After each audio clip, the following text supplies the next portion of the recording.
할렐루야! 할렐루야! 2023년의 첫 주일이 시작되었습니다. 아멘! 지난 한 해 한번 돌이켜 생각해 보십시오. 참 힘겹고 어려운 일들도 많았습니다. 또 생각해 보면 모든 것이 고민거리였고요, 모든 것이 불안한 조건들이었습니다. 많은 어려움도 있었고 그만큼 고민과 원망도 있었을 것입니다. 그럼에도 새로운 한 해는 밝아왔습니다. 올 한 해도 희망찬, 더욱더 소망이 넘치는 한 해를 보낼 수 있기를 주님의 이름으로 축원합니다. 지난 한 해 우리 표어 기억나십니까? 표어가 뭐였죠? 그죠? 기적이 되라. 기적을 이루자. Be the miracle이었습니다.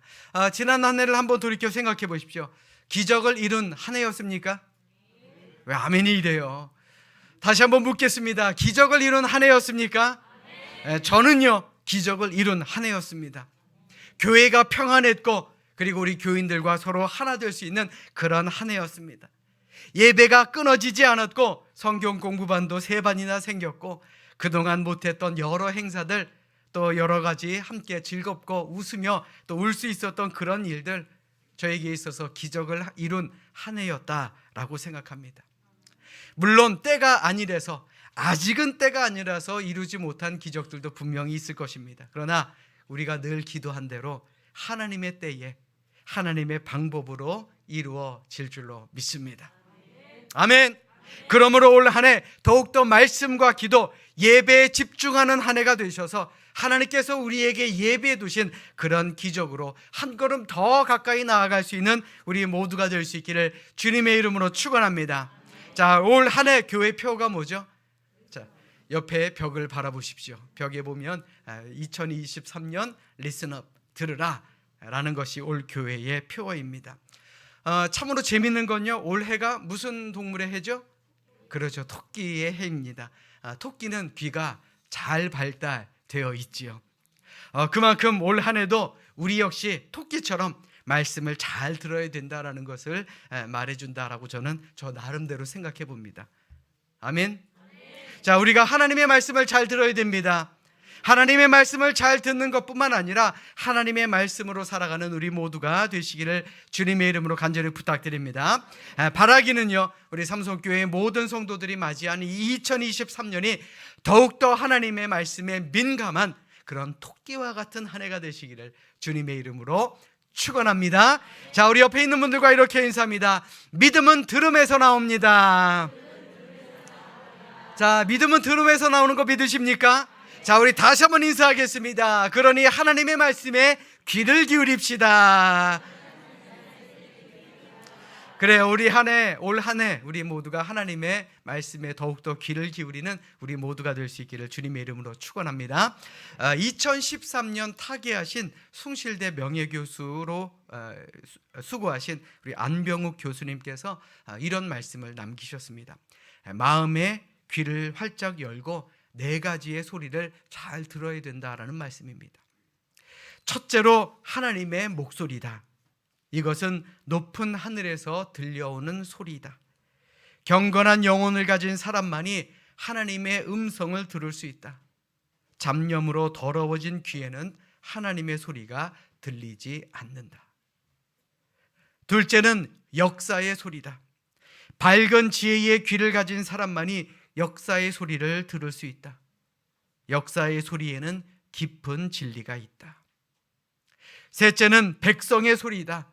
나라의 근본인 민중에 대하여 따뜻한 애정을 가진 백성의 소리를 조용히 들어야 한다. 넷째는 양심의 소리다. 양심의 소리는 우리 가슴속 맑은 곳에서 들려오는 엄숙한 생명의 소리이다. 그러므로 잡념과 욕심으로 혼탁해진 우리의 귀를 깨끗하게 씻고 겸허한 마음으로 이 4가지의 소리에 조용히 귀를 기울여야 한다. 이것이 지혜로운 사람의 자세이다. 이런 말씀을 남기셨습니다. 자, 여러분들은 누구의 소리에, 또 어떤 소리에 귀를 기울이십니까? 세상의 소리에 귀를 기울이는 것이 지혜로워 보일 때도 있죠. 그러나 세상 모든 지혜보다도 뛰어나신 하나님의 음성에 귀를 기울이며 사는, 그래서 이루지 못한 기적을 이루는 우리 모두가 될 수 있기를 주님의 이름으로 간절히 축원합니다. 자, 우리 성경을 높이 듭니다. 성경을 높이 들고 우리의 믿음을 고백합시다. 2023년 첫 번째 믿음의 고백입니다. 우리 다 함께 큰 소리로 고백합시다. 저는 예수 믿어 구원받았습니다. 저는 예수 믿어 하나님 자녀 되었습니다. 저는 예수 믿어 천국 백성 되었습니다. 하나님께서 선물로 주신 오늘 하나님 말씀으로 가르침을 받습니다. 눈을 열어 죄의 법 안에 있는 놀라운 진리를 보고 깨닫게 하소서. 아멘으로 순종하여 하나님께 영광 돌리는 삶이 되게 하소서. 아멘. 고백한 대로 사시는 여러분들 되시기를 주님의 이름으로 축원합니다. 우리가 살고 있는 이 세상에는 수많은 민족들이 있습니다. 그런데 그 중에 가장 축복을 받은 민족은 아마도 이스라엘 민족일 것입니다. 왜냐하면 그들은 하나님께서 특별하게 택하신 민족이었기 때문에 그렇습니다. 택하신 것뿐만 아니라 거룩한 백성이 될 수 있도록 하나님께서 그들에게 은혜를 주시고 그들을 지켜주셨습니다. 그리고 하나님께서는 특별히 그들에게 계명이라는 것을 주셨습니다. 그 계명을 보면요, 아, 이렇게 하면 하나님이 좋아하시는구나, 아, 이렇게 하면 하나님이 싫어하시는구나, 하나님이 원하시고 원치 않는 것이 무엇인지를 알 수가 있습니다. 뿐만 아니라 하나님의 축복의 비결을 이 계명을 통해 알 수가 있겠죠. 그래서 이스라엘 백성들은 하나님의 계명대로 살기로 열심히 노력을 했습니다. 오늘 본문인 신명기 6장 5절의 말씀 보십시오. 6장 5절의 말씀에 보시면 너는 마음을 다하고 뜻을 다하고 힘을 다하여 내 하나님 여호와를 사랑하라 라고 말씀하고 있습니다. 하나님을 사랑하는 것이 우리 믿는 사람들이 우선적으로 가져야 할 마음이다 라는 말입니다. 그렇다면 하나님을 사랑하는 것이 과연 무엇을 말하는 것일까요? 그것에 대한 해답은 그 바로 다음 절인 6절에 나와 있습니다. 6절의 말씀을 자막으로 준비했습니다. 우리 같이 합독하도록 하겠습니다. 우리 6절 말씀입니다. 시작. 오늘 내가 내게 명하는 이 말씀을 너는 마음에 새기고. 아멘. 하나님께서 우리에게 주신 말씀, 하나님께서 주신 그 계명, 그것을 우리의 마음에 새기라라는 것입니다. 이스라엘 백성들은 하나님의 말씀대로 하나님의 말씀을 마음에 새겼습니다. 더 나아가 자녀들에게 부지런히 가르쳤습니다. 언제든지 말씀을 강론하고 행하면서 어떻게 해서든지 하나님의 계명대로 살려고 열심히 노력했습니다. 그 결과가 어땠습니까? 너무나도 작은 나라였던 이스라엘이 가나안 땅을 정복할 수 있었고 또 주변의 부러움을 사는 강한 나라가 될 수 있었습니다. 하나님의 말씀을 들었을 뿐인데, 하나님의 말씀을 마음에 새겼을 뿐인데 하나님께서는 그들에게 놀라운 은혜와 복을 주셨다라는 것입니다. 자, 그런데 문제가 생깁니다. 성경을 통해 이스라엘의 역사를 보면 끝까지 그 하나님의 계명대로 살아서 복을 받은 사람이 그리 많지 않습니다. 대부분의 이스라엘 백성들은 하나님을 버렸습니다. 그리고 우상을 섬겼습니다. 그리고 어려움을 겪었습니다. 국론이 분열되고 결국 나라가 남과 북으로 나뉘게 되었고 마지막에는 아수르와 바벨론에게 나라를 빼앗기는 것을 우리는 볼 수 있었습니다. 하나님의 축복을 받아 인도되었던 이스라엘 백성들이 왜 이렇게 된 것입니까? 하나님의 계명대로 살면 복을 받는다라 그랬는데 왜 그들이 우상 숭배를 하게 된 것입니까? 그들이 하나님의 말씀을 듣지 않고 우상을 섬겼던 이유는 하나님을 믿지 않는 사람들이 더 잘 살고 더 강한 나라를 이루고 있는 것을 보고 그들의 마음에 그만 혼돈이 온 것입니다. 아, 하나님을 믿지 않고도 저렇게 잘 살 수 있구나. 아, 저들이 믿는 우상이라는 것을 섬기면 저들처럼 강한 나라가 될 수 있구나. 그런 마음이 생기게 되었다라는 것이죠. 결국 그들은 하나님을 버리고 이방 나라의 풍습을 따르게 된 것입니다. 한번 생각해 보십시오. 왜 그렇게 어리석은 짓을 하게 된 것일까요?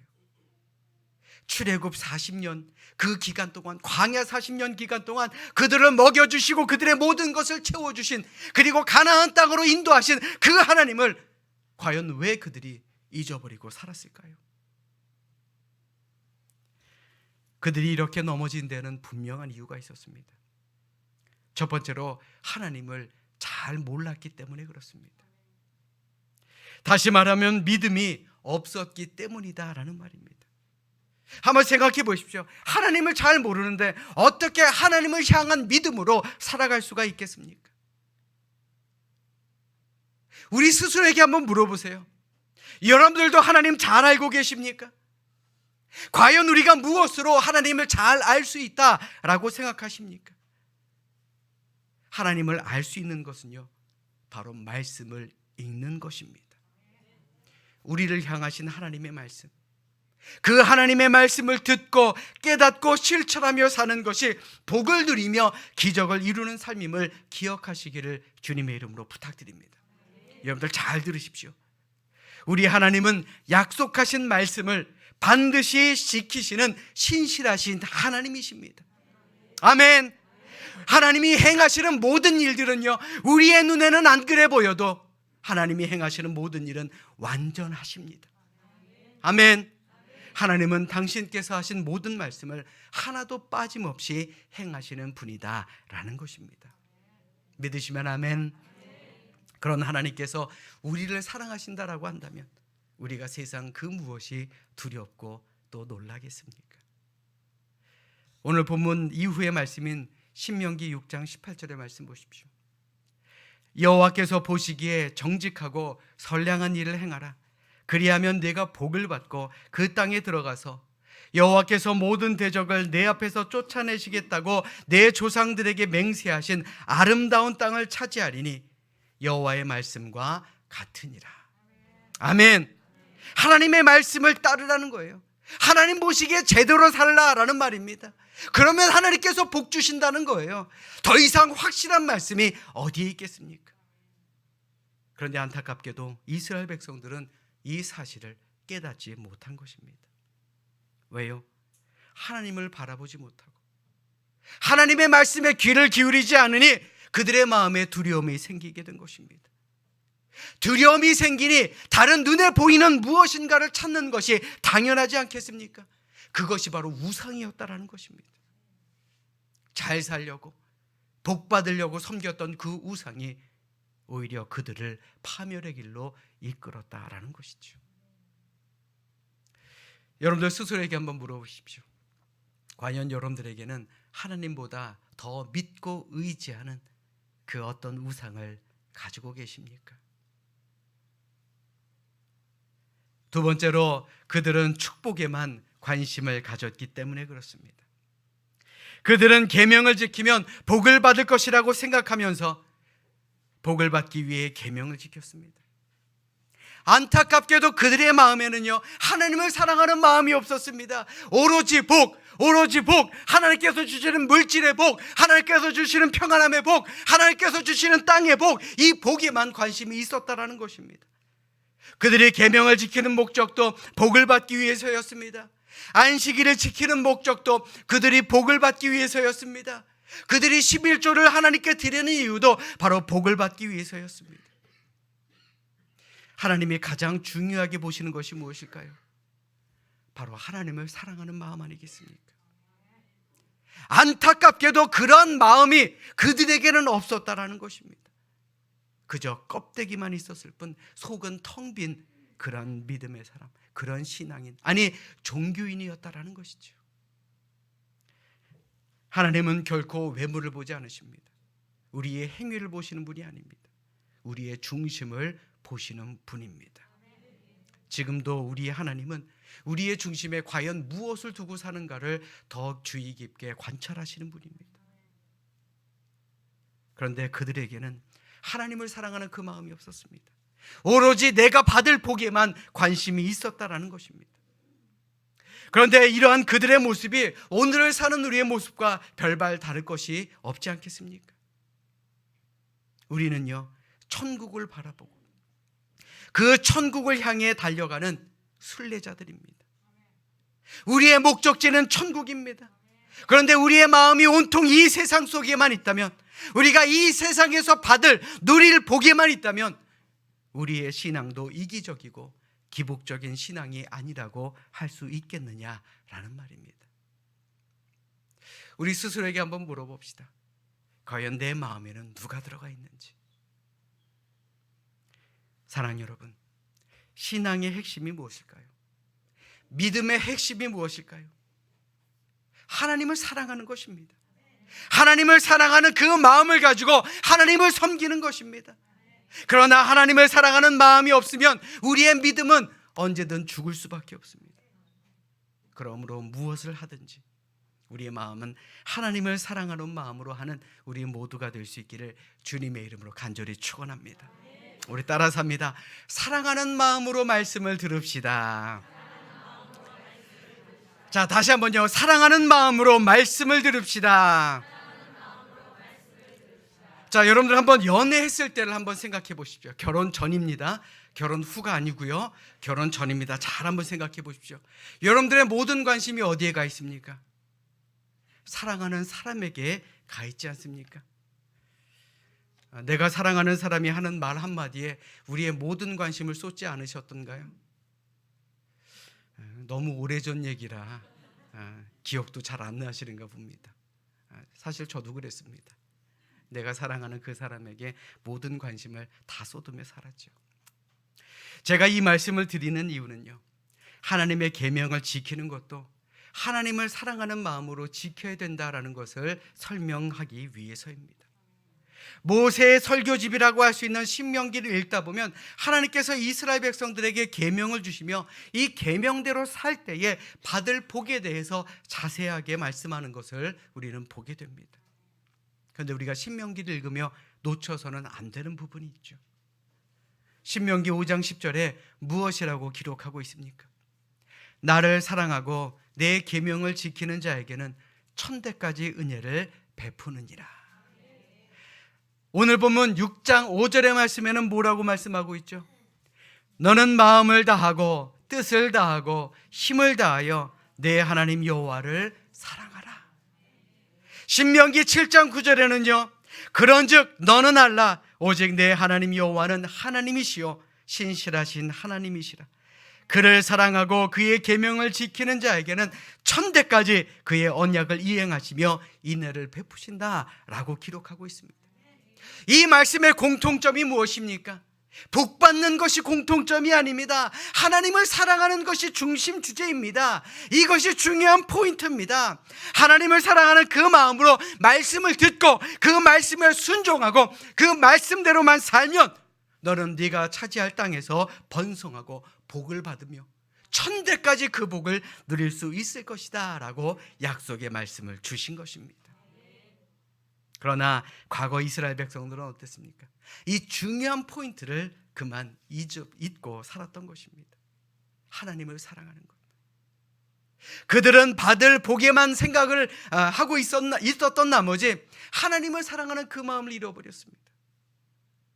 그렇기 때문에 그들은 껍데기로만 하나님을 지키며 하나님의 말씀을 들으며 살아갈 수밖에 없었다라는 것입니다. 사랑 여러분, 여러분들에게 묻겠습니다. 여러분들은 하나님을 사랑하십니까? 이럴 때 아멘 해야지. 언제 아멘 하겠어요? 자, 다시 한번 묻겠습니다. 처음 묻는 겁니다. 잘 들으십시오. 여러분들은 하나님을 사랑하십니까? 자, 그렇다면 하나님께서도 여러분들을 사랑하심을 믿으십니까? 더 이상 무슨 말이 필요합니까? 그러므로 하나님의 말씀을 사랑하는 마음으로 들어야 합니다. 믿음도 들음에서 난다 그랬죠. 하나님의 말씀을 읽고 하나님의 말씀을 묵상하고 하나님의 말씀을 듣고 하나님의 말씀을 따르는 그런 믿음의 삶을 살아가는 우리 모두가 될 수 있기를 주님의 이름으로 축원합니다. 매일 새벽 함께 나와서 하나님의 말씀을 읽고 묵상하고 한번 기도해 보십시오. 그것이 어려운 분들은요, 매일매일 여러분들에게 보내드리는 아침 묵상, 그것이라도 듣고 한번 기도해 보십시오. 5분도 안 걸립니다. 그것이 힘들다고 하시면 매주 예배만이라도 잘 참석해 보십시오. 그 안에 나를 사랑하시는 하나님을 느낄 수 있을 줄로 믿습니다. 우리의 믿음이 자라나게 될 줄로 믿습니다. 한번 연애 때를 생각해 보십시오. 여러분들 사랑하는 사람의 말을 잘 들었습니까? 아멘. 우리 박 장로님께서는 아멘 하셨습니다. 너무 옛날 얘기라 기억이 잘 안 나시는 분들도 계실 텐데요. 우리는요, 사랑하는 사람의 말을 잘 따를 수밖에 없습니다. 마찬가지입니다. 우리가 하나님을 사랑하는 마음을 한번 가져보십시오. 이 계명이요, 저절로 지키게 되어 있습니다. 그것도 자원하는 마음으로, 기쁜 마음으로, 즐거운 마음으로, 심지어 목숨을 걸고 하나님의 말씀을 지킬 수가 있는 것 아니겠습니까? 그런데 이스라엘 백성들은요, 하나님을 사랑하는 마음이 없었습니다. 그러니 하나님의 계명을 지키기가 어려웠습니다. 이것이 결국 이스라엘 민족의 비극을 가져왔다라는 것이죠. 예수님 당시에도 마찬가지였습니다. 이스라엘 백성 중에 가장 경건하게 산다라고 하는 대표적인 인물은 바로 바리새인들과 서기관들이었습니다. 그들은 하나님의 말씀을 너무나도 잘 알았습니다. 하나님의 말씀을 늘 읽었고요, 하나님의 말씀을 늘 기록했던 사람들입니다. 그런데 예수님은 그들을 어떻게 평가하십니까? 저 사람들은 외식하는 사람이다, 회칠한 무덤이다, 위선자들이다, 이렇게 평가하지 않았습니까? 왜요? 그들의 마음에는 하나님을 사랑하는 마음이 없었기 때문에 그렇습니다. 그래서 예수님은 누가복음 11장 42절에서 이렇게 그들을 평가하십니다. 화 있을진저 너희 바리새인이요, 너희가 박하와 운양과 모든 채소의 11조는 들이되 공의와 하나님께 대한 사랑은 버리는도다 라고 말씀했습니다. 사랑하는 여러분, 하나님께서 우리에게 요구하시는 것이 무엇일까요? 하나님께서 이 자리에 있는 여러분들에게 지금 원하시는 것이 과연 무엇일까요? 다른 것 없습니다. 오직 사랑입니다. 그래서 하나님께서는 사랑은 율법의 완성이다라고 말씀하신 것 아니겠습니까? 하나님은 우리가 마음을 다하고 목숨을 다하고 뜻을 다하여 하나님을 사랑하는 자에게 은혜를 주신다 그랬습니다. 뿐만 아니라 더 나아가서 내 이웃을 내 몸과 같이 사랑하라 그랬습니다. 하나님께서 우리에게 요구하시는 건요, 다른 것이 아니라 오직 사랑이다라는 것입니다. 지금 우리가 예배를 이렇게 드리는 것도요, 하나님을 사랑하는 마음이 없다라고 생각해 보십시오. 이 한 시간 정말 지옥과 같은 한 시간일 것입니다. 그러나 사랑이 있는 마음으로 이 자리에 앉아 계신다라고 한다면 하나님의 말씀이 꿀송이보다 더 달게 될 줄로 믿습니다. 하나님을 사랑하는 마음을 가지면요, 하나님의 말씀대로 사는 것이 너무나도 행복합니다. 우리 모두가 그렇게 살아야 하지 않겠습니까? 우리가 무엇을 하든지 하나님을 사랑하는 마음이 있느냐 없느냐, 이것에 따라 우리의 자세가 달라집니다. 하나님 앞에 예물 드리는 것도 마찬가지죠. 하나님을 사랑하는 마음으로 예물을 드려보십시오. 하나님께서 왜 더 큰 복을 안 주시겠습니까? 교회에서 봉사하는 것도 마찬가지입니다. 하나님을 사랑하는 마음으로 봉사해 보십시오. 그 봉사의 자리가 얼마나 행복한 자리이겠느냐라는 것입니다. 하나님의 마음, 우리의 마음과 똑같을 줄로 믿습니다. 하나님을 사랑하는 것만큼 하나님께서 우리를 사랑하시고, 하나님께서 우리를 사랑하시는 것만큼 우리도 하나님을 사랑하는 그런 모두가 될 수 있기를 주님의 이름으로 간절히 부탁드립니다. 오늘날 교회에서도 많은 성도들이 있지만 세상에 나가면 세상 사람들과 똑같이 사는 사람들이 얼마나 많은지 모릅니다. 왜 세상에 빛이 되지 못하고 맛을 잃어버린 소금이 되는 것일까요? 그것은 하나님을 사랑하는 마음이 없기 때문은 아닐까요? 주일만 되면 교회에 나와서 예배를 드리지만 직분 받는 것을 귀찮아하고 봉사하려는 마음도 없습니다. 그저 편하게 예수 믿다가 천국 가겠다라는 그런 마음을 가진 사람들도 많습니다. 만약에 사랑이 있어 보십시오. 하나님을 사랑하는 마음이 있어 보십시오. 교회의 모든 것이 다 행복한 봉사, 또 행복한 섬김 아니겠습니까? 여러분들 잘 들으십시오. 믿음은요, 하나님께 대한 사랑으로 드러날 수밖에 없는 것입니다. 위대한 믿음의 선조들, 하나님을 사랑했습니다. 그래서 하나님의 말씀을 사랑했고 하나님의 말씀대로 살았습니다. 하나님의 뜻대로 살려고 했고 목숨을 걸고 자신의 거룩함을 지켰던 그런 사람들이었습니다. 이들의 마음에는 하나님을 향한 그 사랑이 가득했기 때문에 그들은 주님의 지상명령에 순종하여 복음을 전하는 일에 최선을 다했습니다. 물질을 드렸고 심지어 자신의 목숨을 바치는 사람들도 있었다라는 것입니다. 사도 바울은 사도행전 20장 24절에서 이렇게 고백합니다. 내가 달려갈 길과 주 예수께 받은 사명 곧 하나님의 은혜의 복음을 증언하는 일을 마치려 하면은 나의 생명조차 조금도 귀한 것으로 여기지 아니하노라. 사도 바울에게는 예수님을 향한 사랑, 하나님을 향한 사랑이 있었습니다. 그러니 자신의 생명조차 조금도 아깝지 않게 내어놓을 수 있었던 것입니다. 사랑하는 여러분, 올 한 해 저는 들으라 라는 주제로 여러분들에게 예수님의 말씀을 전할 것입니다. 전하는 것은 제 몫입니다. 그럼 여러분들의 몫은 무엇입니까? 하나님을 사랑하는 마음으로 들어야 합니다. 들어야 깨닫게 됩니다. 깨달아야 행하게 됩니다. 행해야 복을 누리며 기적을 누릴 수 있는 것입니다. 그러니 오늘 신명기 말씀처럼 우리 모두 마음을 다하고 뜻을 다하고 힘을 다하여 하나님을 사랑하는 그런 마음을 가진 우리 믿음의 사람들 될 수 있기를 주님의 이름으로 간절히 축원합니다. 하나님을 사랑하는 자, 그 뜻대로 부르심을 입은 자들에게는 모든 것이 합력하여 선을 이룬다라는 그런 은혜가 여러분들과 함께 하시기를 주님의 이름으로 축원합니다. 하나님을 사랑하는 모든 사람은요, 하나님께서 책임져 주십니다. 그러니 2023년 두려워하지 맙시다. 하나님이 우리와 함께 하십니다. 아멘. 이 시간 진정으로 바라기는 하나님을 사랑하는 것이 우리의 삶의 가장 우선임을 기억하시고 올 한 해 하나님의 말씀을 잘 듣고 잘 실천함으로 말미암아 우리가 지난 한 해 누렸던 그 기적보다 더 큰 기적을 이루는 그런 우리 모두가 될 수 있기를 이 시간 주님의 이름으로 간절히 축원합니다. 축원합니다. 기도하겠습니다.